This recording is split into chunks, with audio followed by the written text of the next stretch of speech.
โอ้เนาะสงครามบ่เบื่อ ไอ้ซิ่งเขาเฮ็ดเก่งน้องงัวบ่ให้ตุ้เฒ่าครับ เฮ็ดหลายๆผม มาแดงเป็นยังคือมีแต่ว่าเขาได้กินอยู่อ่ะโทรศัพท์โทรศัพท์เลยคือบ่โทรมาคือบ่อีหยัง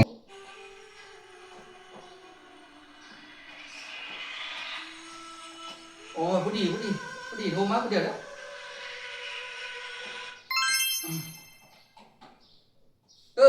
ฮัลโหลอีพ่อบอกได้กินแล้ววะน้องงัวน่ะฝากไปรายมื้อแล้วนี่บ่แม่นเย็นเบิดแล้วอ่ะได้กินแล้วแม่นบ่ดีแล้วซั่นน่ะอีแม่เด้อีแม่เป็นจังไดโอ้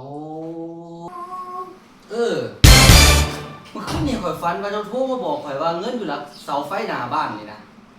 แม่นแท้บ่พ่อโอ้บ่แม่นเนาะบ่มีเนาะโอเคซั่นน่ะคันมีข่อยสิไปขุดเอาดิอยู่หลังไฟหน้าบ้านโอ้บ่มีเนาะโอเคซั่นน่ะโอเคจะโทรมาหาข่อยดูหน่อยเด้อข่อยย้านโอเคตอนนี้แหละเด้อซั่นเด้อก็ได้กินแล้วเด้ออย่าโทรมาเด้อบัดนี้เด้อย่านเด้อ